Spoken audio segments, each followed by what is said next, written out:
मुझे किसी ने व्हाट्सएप पे राब्ता करके बताया कि आप जिस ज़ियाउल हक को कादियानी मज़हब का पैरोकार कहते हैं, मगर यहाँ पाकिस्तान में शरीर सियालवी और कोई साबिक कादियानी इस ही ज़िया को कादियानियों का बड़ा मुखालफ पक्का मुसलमान कहते हैं, जिसकी वजह से मैं यानी फ़ोन करने वाला शशोपांच में मुब्तला हो गया हूँ। आप दोनों में से किसकी बात को मैं कबूल करूं?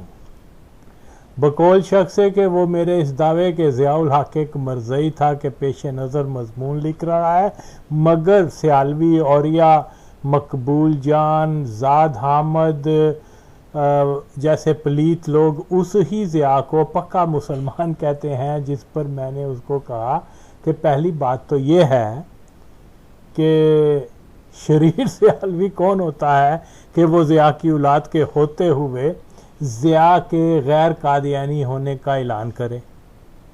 बाप जिनका था वो ये सुन के आगा वसीम गुज़श्ता कई सालों से सोशल मीडिया पे उनके बाप को, वालदा को, उनके दादे को कादियानी कहता फिर रहा है। वो तो आगा वसीम की बात का ना जवाब देते हैं और ना ही आगा वसीम का मुनाजरे का चैलेंज कबूल करते हैं। जाहिर है कि ज़िया की औलाद में तो कोई भी मेरा सामना नहीं कर सकता, और अगर सियालवी वाकई ज़िया को मुसलमान समझता है तो किसी भी फार्म पर वो मुझसे लाए मुनाजरा रख ले, फिर मैं साबित कर दूंगा कि ज़िया एक पक्का मरज़ई था। इससे सियालवी की इस्लाह हो जाएगी और वो मुर्तद से मुसलमान हो जाएगा कि जिस दीन इस्लाम के हम पैरोकार हैं उसका कानून ये कहता है कि अगर किसी शख्स के कादियानी होने के ठोस या कमज़ोर सबूत भी सामने आ जाए तो अपने ईमान की हिफाजत के लिए ऐसे शख्स के ईमान पे सुकूत किया जाए। या फिर दूसरी सूरत यह है कि कादियानी होने के इल्ज़ाम की ज़द में आने वाले शख्स पे जो सबूत लाए गए हों, इन सबूतों को गलत या नकली साबित करने के बाद ही ऐसे शख्स को मुसलमान कहा जा सकता है। जैसा कि सियालवी ने यह सुना ज़िया मरज़ई है, ज़िया के मरज़ई होने के शवाहिद देख के और इन शवाहिद को गलत साबित किए बिना ज़ियाउल हक कादियानी को मुसलमान कहता फिरे, तो फिर सियालवी तो खादम हुसैन और याज़ाद हामद वगैरह की तरह खुद पक्का पक्का मुर्तद हो चुका हुआ है। इस्लाम का फतवा यही है कि मरज़ई को मुसलमान कहने वाला मुर्तद हो जाता है और बिला शुबा दुनिया की कोई ताकत ज़ियाउल हक को मुसलमान साबित नहीं कर सकती। सियालवी अगर जिस ज़िया को मुसलमान कहता है तो उसकी वजह यही है कि वो पाकिस्तान की मरज़ई तसल्लुत एजेंसियों का ही एक करिंदा है। बहरहाल कल ही मैंने अपने YouTube चैनल पे सियालवी का मेरे लिए एक लिंक, जो एक वीडियो लिंक था जिसकी हेडलाइन ये थी कि we love Bhutto and general Ziaul Haq because, मैंने वो वीडियो देखी, मगर इसमें सिवाय कादियानियों के रवायती रद्द के अलावा मुख्तसर तौर पर ज़िया कादियानी को मरज़ई मुखालिफ ही कहा गया है। सुना है कि सियालवी किसी फौजी घराने से ताल्लुक़ रखता है, तो ये मुमकिन ही नहीं कि उसके फौजी वालिद को ये इल्म ना हो कि ज़ियाउल हक एक कादियानी था, अगर उसका वालिद कोई ब्रिगेडियर या जनरल रैंक पर था तो। मगर इसके बावजूद सियालवी कादियान शिकन भुट्टो से भी प्यार का इजहार कर रहा है और मिर्ज़ा कादियानी से ज़्यादा कादियानियत की खिदमत करने वाले ज़ियाउल हक से भी मोहब्बत का इजहार कर रहा है, जो दलील है कि सियालवी जानबूझकर एक कादियानी ज़ियाउल हक को मुसलमान करार देकर कादियानी प्रोपोगंडे का ही इसी तरह फरोग कर रहा है जिस तरह औरिया कादियानी और ज़ाद हामद भी जानते हैं कि ज़िया एक कादियानी था, मगर पब्लिक में ज़िया को मुसलमान कहकर ये कमबख्त खुद मुर्तद हो चुके हुए हैं। अगर इनमें किसी एक में भी जुर्रत है कि वो मेरे साथ ज़िया के कादियानियत पे जब चाहे जहां चाहे लाए मुनाजरा रख लें, मैं इनको तुन के रख दूंगा और फिर इनको ये सहूलत देता हूं कि वो और आज़ाद और किसी को भी अपने साथ ले आए, मगर ज़िया समेत मैं उनको कादियानी साबित कर दूंगा इंशाअल्लाह ताला। आओ मर्द हो तो मेरे साथ बात करो। तुम जो एक मरज़ई को बार बार मुसलमान कहते हो, शर्म करो, गुमराही फैला रहे हो बेगैरत लोगों। बहरहाल मैं खुदा का शुक्र अदा करता हूं कि अल्लाह मुझे जैसे कमज़ोर दुनियादार आदमी से पाकिस्तान के छुपे कादियानियों को एक्सपोज करने का काम ले रहा है। ये किसी का फैज़ होगा, वरना बंदा तो इस काबिल नहीं है। तो बिल्कुल मैंने साबित किया है कि पाकिस्तान के फ़ौज के जो ऑफिसर रैंक हैं वो ज़्यादातर मरज़ई हैं और उनका पहली मोहब्बत पाकिस्तान नहीं है, इस्लाम नहीं है। और वो कादियानी, वो अपने मिर्ज़े के इशारे के ऊपर, मसरूर के इशारे के ऊपर ये फ़ौजी जर्नैल जो है ना अपनी पतलूनें उतार देंगे। वो मिर्ज़े को अपना नबी मानते हैं। और तुम्हें शर्म नहीं आती कि ऐसी फौज की ऐसे जो आर्मी ऑफिसर हैं उनकी तारीफें करते? खुदा की कसम है कि पाकिस्तान 47 में जब बना था और 2002 में फौज में, अव्वल तो तमाम इदारों में, लेकिन फौज में भी जो है अक्सरियत GHQ तो है ही, the grand house of Qadian. तुम्हें ये चीज़ें नज़र नहीं आती?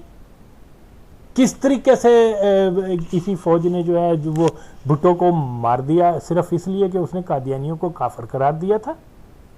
जनरल ज़िया अकेला तो नहीं था, वो सारे कादियानियों के, और उनको हदायत थी मिर्ज़ा नासिर से कि एलिमिनेट भुट्टो। मैं बात सिर्फ भुट्टो की इसलिए कर रहा हूं कि ये एक वाकया हुआ है, शायद तुम्हारे पैदा होने से पहले, तुम्हें तो नहीं पता। सारे फौजी जर्नैल जो सब कादियानी थे, सारे जज कादियानी थे, सारे वो वादा मुआफ गोवा कादियानी था, जेल का हमला तक कादियानी था। और फिर तुम भी अभी भी पर्दा डाल रहे हो ज़िया की कादियानियत पर। शेम। सियालवी, अगर तुम वाकई कादियान मुखालिफ हो तो पहले ज़िया को मुसलमान कहने की तौबा करो, निकाह दोबारा करवाओ, दोबारा से इस्लाम में शामिल हो, और इसके बाद ये मुतालबा करो कि फौज में रूल ऑफ फेथ जो भुट्टो शहीद ने बनाया था उसको नाफद किया जाए, जिसके मुताबिक हर फौजी अफसर को मिर्ज़ा कादियानी का नाम लेके उसको रद्द करना पड़ता था, कादियानियों को काफिर कहना पड़ता था। ये ज़िया ने, जिसको तुम मुसलमान कह रहा है, उसने ये ख़त्म किया था। हाँ ना, मुतालबा कर, हाँ है, कोई नहीं, फांसी नहीं तन लगेगी। तुम एक पाकिस्तानी हो और ये मुतालबा कर सकते हो, कानूनी है। कोई तुम बम खुदकश धमाका नहीं कर रहे कि तुम्हें पकड़ लेंगे। अगरचे ये काम खुदकश धमाके से भी बड़ा। खैर, ज़िया के कादियानी सुसर जनरल रहीमुद्दीन और रामपुर दाऊद और कंजर कादियानी उस पे जो है उसने 1953 की तहरीक में मस्जिद वजीर खान में दाखिल होकर मुसलमानों को क्लोज रेंज से शूट किया था। नहत्ते मुसलमानों को, जिनका कसूर सिर्फ यह था कि वो कह रहे थे कि कादियानियों को गैर मुसलमान डिक्लेयर करो और इनका जो वो वजीर है उसको रिमूव करो। इस पे ये कत्ल करना होता है? बड़ी गैरत है ना। तो अज भी जिंदा ही वो जाओ ते मुकदमा कर, मैं तेन मन्ना मुसलमाना दे कत्ल दा बड़ा सवाब होएगा ही पता नहीं। और जिस जनरल आजम ने वो 10,000 मुसलमानों को शहीद कर दिया, और वो लंगड़ा शैतान, क्या नाम है उसका, वो कादियानी पेड खादम कादियान, वो कहता है फौज ने ना पहले नामूस रसालत से गद्दारी किया ना आइंदा से करेंगे। वो इसकी आंखों के सामने 10-12 बच्चों को मार दिया गया, और ये बकवास क्या कर रहा है, लानती झूठ बोल रहा है, मिंबर रसूल पे बैठ के झूठ बोल रहा है। सन 1953 में 10,000 लोगों को मार दिया और कह रहा है कि फौज ने कभी गद्दारी नहीं की।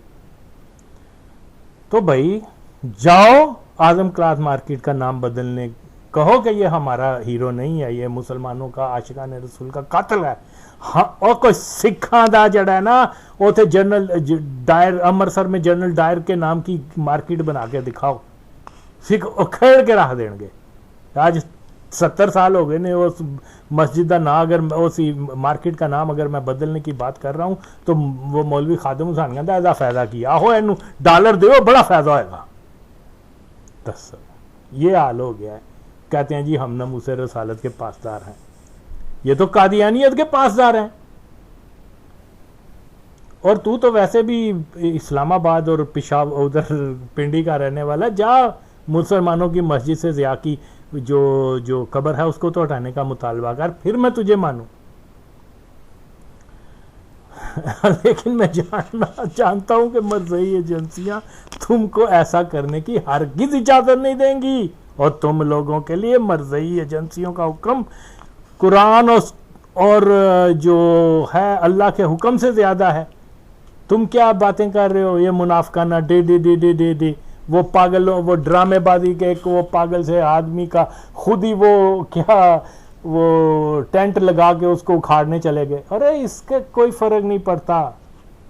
पाकिस्तान में देखते नहीं हो कि वजीर आजम से लेके और थानेदार तक कादियानी है, और तुम वो एक पागल आदमी के पीछे जा रहे हो। क्या हो गया, ड्रामेबाजियां बंद करो, असल इश्यूज के ऊपर बात करो। अगर जो नहीं पता तो साढ़े को सिख आके।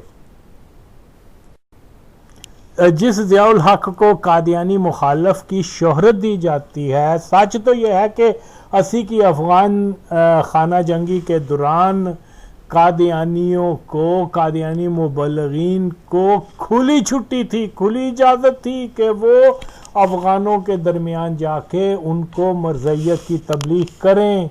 ज़ाहरी बात है कि ये इजाज़त, ये खुली इजाज़त पाकिस्तान की कादियानी एजेंसियों और कादियानी हुकूमत ने दी थी।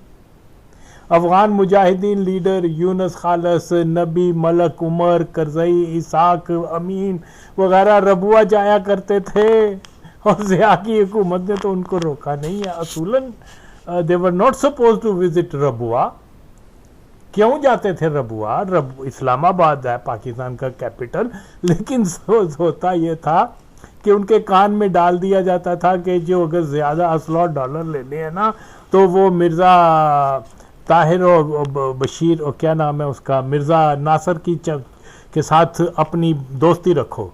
वो उसी की रिकमेंडेशन से मुख्तलिफ अफ़गान मुजाहिदीन तुम कहते हो, मैं तो नहीं कहता, वो अपना असला और कुमक वगैरह मिला करती थी। ज़ाहिर है कि ये सब ज़ियाउल हक की रजामंदी से होता था। और कादियानी ये जो अफ़गान मुजाहिदीन थे उनके जलसा सलानों में जाया करते थे। और तुम कह रहे हो ज़िया बड़ा कादियानी मुखालिफ था, और हुकूमत की मर्जी से ही जाते थे ना। ISI की वो छतर छाया में ही जाते थे ना। वह ISI दाते सारे बड़े बड़े जिन्हें भी ने वो सारे कादियानी होंगे, तुम्हें तो इतना भी नहीं पता।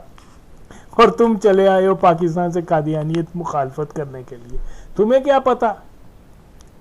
पहले सीखो, आओ हमारी शिगिर्दी में आओ, तुम्हें सही बताएंगे।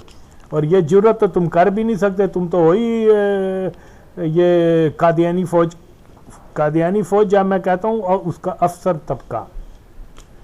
बहरहाल तुम लोग उस ही पुदाइशी ज़ियाउल हक कादियानी को मुसलमान कहकर किस दीन की खिदमत कर रहे हो, बताओ तो सही। चलो इस क्लिप में दिसंबर 1941 के जलसा सालाना कादियान पे ज़ियाउल हक ने मरज़इयत की बात की थी। इसका तराशा देखो, इजाज़ुल हक के पास लेके जाओ, उसको बोलो कि वो बताए ये वही ज़ियाउल हक है जिसके नुफ्ते की तुम पैदावार हो, या तुम्हारा बाप कोई और था। और पता तुमको मालूम हो जाएगा कि इजाज़ुल हक अपनी कादियानियत का दिफा करता है या अपनी वालदा की पाकबाजी का। कोशिश करके देखो, फिर उसको मुसलमान कहना या कादियानी कहना।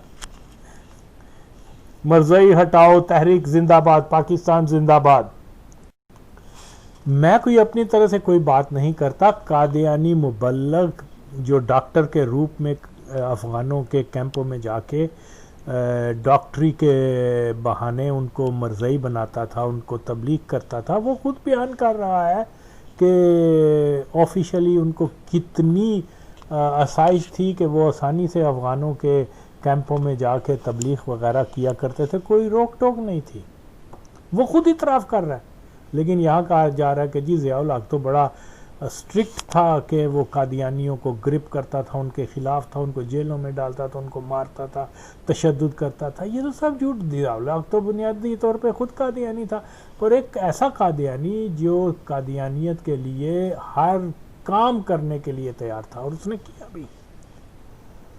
ज़िया-उल-हक कादियानी के दौरे हुकूमत में हर वो अफ़गान ग्रुप जो कादियानियों के साथ अच्छे मरासम और कादियानियत कबूल कर लेता था, उसको बेशुमार मराज से नवाजा जाता। कादियानी अफ़गान महाजरीन को पैसे और मराद के बदले अपने मज़हब में दाखिल करते रहे। मिसाल के तौर पर एक साबिक पाकिस्तानी पायलट M.M. आलम कादियानी को पंजशीर सिर्फ अहमद शाह मसूद के ग्रुप में भेजा गया। वो वहाँ पर तबलीग किया करता था कादियानियत की, और यकीनन ये उसी का नतीजा है कि एक कज़ाब ने वादी पंजशीर में अपने नबी होने का दावा किया। एक शख्स काबुल में नबूवत का दावा कर बैठा, जिसको जेल भी हुई और फिर बाद में आज़ाद करवा कर यूरोप के किसी मुल्क में भेज दिया गया। हेरात में भी किसी ने अपने नबी होने का दावा किया। तो ये सारा कुछ एक प्लान का हिस्सा था। हकीकत तो यह है कि ज़िया-उल-हक कादियानी ने जहाद के नाम पर लाखों अफ़गानों को मरज़ई बनाया, जिसमें बहुत से यूरोप, अमेरिका, कनाडा, ऑस्ट्रेलिया में भेज दिए गए कादियानियों की सिफारिश से। पाकिस्तान में जिस ज़िया को कादियानी मुखालफ की शोहरत दी जाती है, सच ये है कि अफ़गान जंग के दौरान कादियानियों को खुली इजाज़त थी कि वो अफ़गानियों को मरज़इयत की तबलीग करते फिरे। इसका इकरार वो खुद कादियानी कर रहे हैं। आप लोग ना माने तो फिर दिलों पे मोहर वाली बात है। अफ़गान मुजाहिदीन अफ़गान मुजाहिदीन लीडर यूनुस खालिस नबी, मलक उमर करज़ई, इसाक अमीन वगैरह रबुआ जाया करते, मरज़इयों के जलसों में शरीक हुआ करते। ज़ाहिर है ये सब ज़िया-उल-हक की रजामंदी से ही तो होता था। बहुत से अफ़गान रहनुमा सरेआम रबुआ जाया करते, उनके बराह रास्त ताल्लुकात मज़हबी खलीफा से थे। तो ज़िया हुकूमत के तावन से ही कादियानियों को अफ़गान महाजरीन के कैंपों में जा इमदादी सहूलत के नाम पे कादियानियत की तबलीग की इजाज़त दी जाती। अब अफ़गान रहनुमा दिन दहाड़े रबुए जाएँ, वहाँ जाकर रहें, कादियानियों के जलसों और महफिलों में खुले तौर पर शिरकत करें, और पाकिस्तान की मरज़ई तसल्लुत एजेंसी ISI को खबर ना हो, यह मुमकिन नहीं। मगर ज़िया हुकूमत की मर्ज़ी से ही ये सब कुछ होता रहा, और नापाक दीन फरोश जो मौलवी हैं वो ज़ाद हामद और या कादियानी सियालवी इस ही कादियानी ज़िया को इस्लाम का हीरो, इस्लाम का दोस्त करार दे, तो फिर साफ ज़ाहिर है कि असल में ये सब लोग मरज़ई एजेंडे पे गामज़न हैं। इन सब का बायकॉट किया जाए। ये लोग जो हैं ये गद्दार ख़त्म नबूवत हैं कि जानबूझकर कि ज़िया कादियानी था उसको मुसलमान की शोहरत देते हैं। एक तो अपना इन्होंने ईमान भी ख़राब कर लिया, और दूसरे नई नस्ल को भी ये गुमराह कर रहे हैं। पाकिस्तान जिंदाबाद। और फिर आप वापस मरकज हाजिर हो गए। मियाँ साहब ने कहा डिस्पैच रिवाइंड करके मरकज वापस तशरीफ लें। मैं आया, फिर जलसे के बाद दोबारा मियाँ साहब से मिला। उसके बाद फिर मैं 12 जनवरी को मियाँ साहब ने मुझे बुलाया। तो पहली आपकी तकर्री कहाँ हुई है? सैयद नाज़िर खलीफतुल मसीह राबिर से मेरी मुलाकात हुई 12 जनवरी 1980 को। तो हुजूर ने मुझे बताया कि हम आपको अफ़गानियों में भिजवा रहे हैं, डेरा इस्माइल खान में अफ़गानी आए हिजरत करके, वहाँ पर जाकर उनमें काम करना है, उनकी खिदमत करनी है। डेरा इस्माइल खान में। अच्छा। और वहाँ से फिर आगे आज़म वर्षा कंगूर अडाव शुमाली वज़ीरिस्तान जम्मू वज़ीरिस्तान में भी मैं उनके साथ जाता रहा। सर्दियों में वो डेरा इस्माइल खान में होते थे, और गर्मियों में आपने अपना जो हेडक्वार्टर है वो डेरा इस्माइल खान में बनाया या वज़ीरिस्तान में? हमने पहले हमारा डेरा इस्माइल खान में क्वार्टर था। पहले तो डिस्पेंसरी हमने बनाई अपनी मस्जिद में। उस था अनाथ था, उसकी वजह से जो है ना वो कहते थे कि ये लोगों को तबलीग करेंगे। यानी इंसानियत की खिदमत करने के भी वो खिलाफ थे? कोई अहमदी जी खिलाफ किसी इंसान की खिदमत? फिर वहाँ से मोहतरम रशीद जान मेरे साथ काम कर रहे थे। रशीद जान मुझे सरदार मूसा खान के पास ले गया। ये कहाँ वज़ीरिस्तान में? नहीं, वहाँ डेरा इस्माइल खान में सरदार मूसा खान रह रहा था, और वो याखेल कौम का सरदार था, और उसकी अपनी फ़ौज थी, अपने उसका निज़ाम था। तो उस पीर साहब को ख़ास आदमी था, तो उसने फिर कहा किस पीर साहब के? पीर साका गिलानी साहब का। सैयद अहमद अफंदी इस्लामी मिली माज का जो लीडर था, उनका वो ख़ास बंदा था। उसने उन्हें सैयद साका गिलानी से हमें मिलाया। हमने सैयद साका गिलानी को बताया कि हम इस मकसद के लिए आपके पास आए हैं। उन्होंने कहा मोस्ट वेलकम, हम आपको जगह देते हैं। ये पीर इसहाक जो गिलानी साहब, ये वही जो रब्बा भी आए थे? जी, रब्बा भी आए थे, सन 1980 के जलसे में आए थे। अच्छा। यहाँ सराय मोहब्बत में रहे। खाकसार डॉक्टर खाकसार भी था, रशीद जान भी था, और पीर साहब भी थे। पीर साहब हजूर के बहुत मोतक़िद थे, खलीफतुल मसीह सालिस के। वो पीर साहब कहते थे कि हजूर को अल्लाह ताला ने पता नहीं क्या क्या इल्म दिया हुआ। बतखों के बारे में फरमाते हैं तो इतना फरमाते हैं कि पता चलता है कि साइंटिस्ट हैं। दीन के बारे में तो ये साइंटिस्ट हैं। दुनिया के कोई घोड़ों के बारे में बताते हैं तो ऐसा मालूम होता है जैसे अरबी घोड़ों की सारी नस्लों के बारे जानते हैं। इस तरह हर इल्म पर हजूर कहते थे हजूर को अबू रहे। अहमदी तो नहीं हुए थे? नहीं, अहमदी नहीं हुए थे, और हजूर का मुतक़िद था। मैं आता था हजूर के हाथों को चूमता, मैंने उसे देखा, और हजूर का ख़ास दोस्त था। हजूर को उसने एक घोड़ा भी तोहफे में भिजवाया। अच्छा। अरबी नस्ल का घोड़ा। लेकिन वो हजूर की वफ़ात के बाद पहुंचा कुआट में, कर्नल साहब होते थे, उनके पास वो घोड़ा रखा गया। कौन से कर्नल साहब? हाँ, कर्नल हयात कसरानी साहब मेरे ख्याल में थे वहाँ पर। अच्छा। कुआट में उन दिनों में, तो उनके पास वो घोड़ा आया था। तो फिर वहाँ मौलवी खैरुल्लाह साहब से भी आपके मुरासिब हुए? वो इन्हीं के पीर साहब के? हाँ, पीर साहब के दफ्तर में मौलवी खैरुल्लाह साहब, उनका नाम खैरुल्लाह था, मारूफ थे माशाल्लाह के नाम से। अच्छा, माशाल्लाह। और हर काम बात करने से पहले भी माशाल्लाह बोलते थे, बात ख़त्म करने के बाद भी माशाल्लाह बोलते थे। अच्छा, कह दिया मिल सकते हैं? उसने कहा मिल सकते हैं। अजीब बात है, आपको अकेले ही कहा होगा, वरना तो सामने पब्लिक के सामने तो नहीं कहते। नहीं, वो क्या, उसने कहा कैसे मिल सकते हैं। तो मैंने फिर उसको दरख्वास्त की, मौलवी साहब मुझे कुरान मजीद तर्जमा पढ़ाएं फ़ारसी ज़बान में। पश्तो ज़बान मुझे उस वक्त कुछ आती थी। अच्छा, फ़ारसी नहीं आती थी। तो फ़ारसी में मैंने कहा तर्जमा कुरान मजीद पढ़ूँ, फ़ारसी ज़बान भी आ जाएगी, मौलवी साहब को तबलीग का मौका भी मिल जाएगा। तो किन का तर्जमा आपने पढ़ा? जिक्र आया, मैंने कहा हदीस में ही बात कर लेते हैं। अभी फिर 2 घंटे हमारी बात चली। अच्छा। 2 घंटे की बहस के बाद कहने लगे कि मैं मानता हूँ ईसा अलैहिस्सलाम कुरान हदीस फौत हो गए। उसके बाद मैं उसे लेकर आया अपना हज़रत खलीफतुल मसीह सालिस रहमतुल्लाह। ये भी फिर रब्बा है? जी, रब्बा है, ये भी रब्बा है। इसके साथ एक और था अपना, जब ये मैं एक दिन मैंने हज़रत मसीह अलैहिस्सलाम का कसीदा या नफ़ज़िल्लाह वाला इरफ़ानी उसे दिया पढ़ने के लिए। वो पढ़ रहे थे तो मलक उमर साहब वहाँ पर आ गए। मलक उमर वहाँ के उमर कौन है? वो अटॉर्नी रहे हैं उनके असेंबली में। अच्छा, वो सराद असेंबली के? अफगानिस्तान असेंबली के। अच्छा, अफगान असेंबली के। तो वो वहाँ पर अटॉर्नी थे। वो आए, मौलवी साहब तवीज़ दें, मेरे बच्चे की कमर में दर्द है। मौलवी साहब ने कहा तवीज़ दें मेरे सामने। मौलवी साहब ने कहा ये कातिल दर्द है, इसी से दवाई लो, डॉक्टर है, दवाई लो, अल्लाह करम करेगा बच्ची ठीक हो जाएगी। उसने बताया मैंने फलां डॉक्टरों मिशन हाउस के डॉक्टरों से भी दवाई ली, टांग से ली, फलां जगह से ली, मुल्तान से ली, बच्ची की कमर दर्द ठीक नहीं हुई। और मैंने दवाई दी, अल्लाह ताला ने फजल फरमाया, उसके बच्चे की दर्द ठीक हो गई। तो कहने लगा ये नबी करीम सल्लल्लाहु अलैहि वसल्लम की ज़ात में तो जितने कसीदे हैं वो सारे उनकी शान से कम है। नबी करीम सल्लल्लाहु अलैहि वसल्लम तो जूतियाँ समाये आसमान पर, 7वें आसमान पर गए। ये कहा मलक साहब ने कहा। मैंने कहा मलक साहब ये कहाँ लिखा है कुरान में, कहाँ लिखा है? तो वो कहने लगे मौलवी साहब को, आप मौलवी साहब इनको आयत पढ़ के सुनाएं। अच्छा। मौलवी साहब तो पहले वफात मसीह पर कैल थे, तो और मैं उनसे पहले एक दफ़ा मेरी बहस हो चुकी थी ये अपना मेरा वाक़या मेराज पर।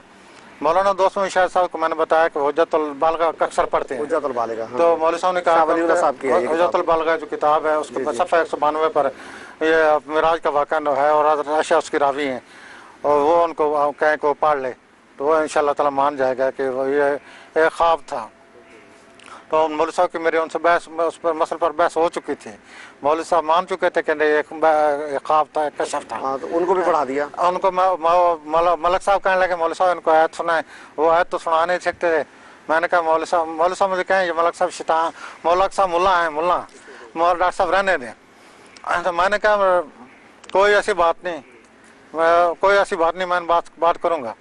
तो मैं उनको बहरहाल मैंने मस्जिद में बात की और फिर वो मान गए आपकी बात? तो मेरी बात मान गए, फिर उनको भी साथ लेकर आया था। अच्छा, ये बताएं, लोगों को जाकर कहते थे ये काफिर है, फलां है।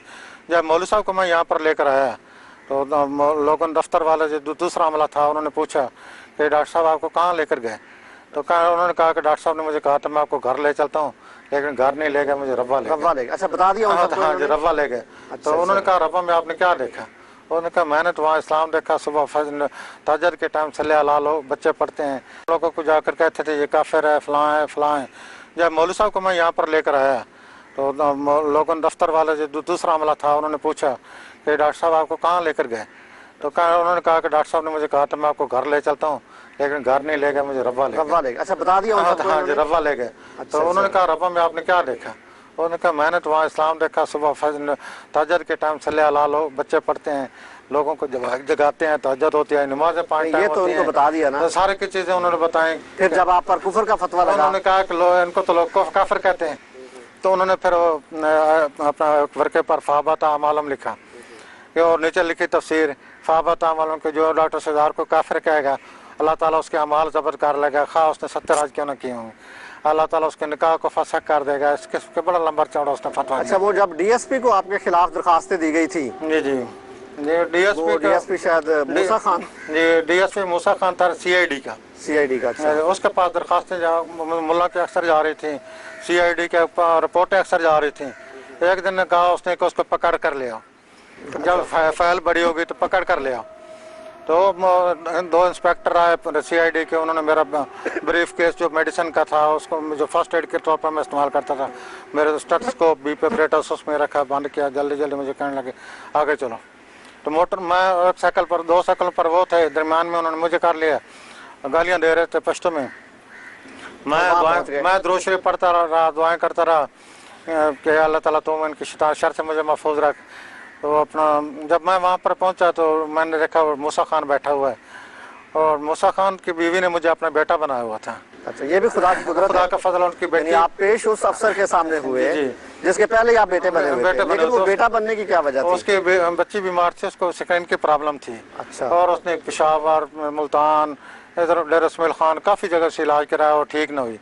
अल्लाह ताला ने मेरे इलाज से उसको बच्चे को शफा दे दी, तो उसकी बीवी ने मुझे बेटा बनाया। ये तो एक बहाना बना दिया था इस मुश्किल वक्त से बचाने के लिए अल्लाह ताला ने। तो जब मैं उनके सामने जब उन्होंने आके जाकर सलूट मारा डीएसपी साहब को, डॉक्टर कादियानी को हम ले आए, तो उसने मुड़ के देखा तो मैं खड़ा था। उसने कहा जल्दी जल्दी ले आओ कुर्सी डॉक्टर साहब के लिए। कुर्सी लेकर आया, कहना बेवकूफ़ ये तो मेरा बेटा है।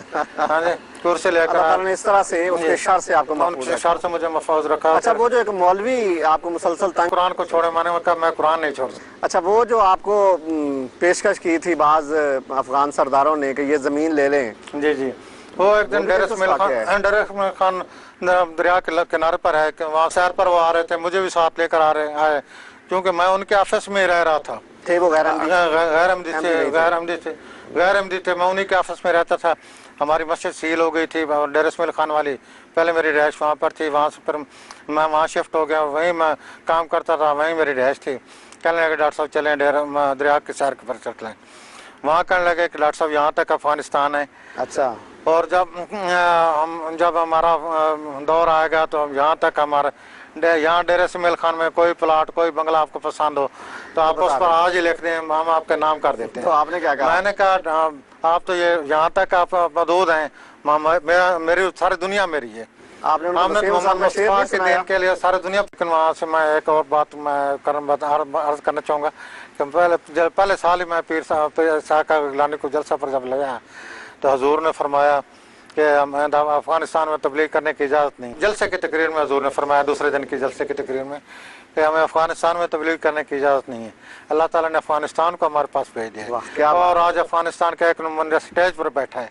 तो उस वक्त बहुत नारे तकबीर के नारे, अल्लाह अकबर के नारे बुलंद। ये तो वही बात है जो मौलवियों ने कहा हमने तो मिर्जा ताहिर को यहाँ से निकाला, वो घर घर आ गया। जी घर, जी तो वहाँ नहीं है तो उनको यहाँ ले आया आप करें यहाँ तक। और अल्लाह ताला के फजल करम से हजूर का वो बहुत प्यारा दोस्त था। हजूर उसको खुद तबलीग करते थे। हजूर ने साहबजादा अब्दुल लतीफ शहीद की शहादत का सारा वाक़या खुद बताया। अच्छा, ये फरमाएं आप